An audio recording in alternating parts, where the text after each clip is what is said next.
Ready to make your Canva designs pop like never before by creating stunning transparent backgrounds. First, open Canva and either create a new design or select an existing one. For this example, I'm starting with a blank canvas. Now, upload the image or design you want to make transparent. Make sure the subject of your image stands out clearly from the background.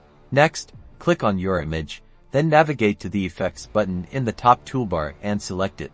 You'll find the Background Remover tool within the Effects panel. Click it. Canva will automatically detect and remove the background. Give Canva a moment to work its magic. Once processed, you should see a clean image with a transparent background represented by a checkered pattern. Now, to save your design with the transparent background, click on the Share button in the upper right corner. Choose the Download option. Be sure to select PNG as the file type. Most importantly, tick the box next to Transparent Background. Click the Download button and that's it. You now have a design with a transparent background ready to use in any project.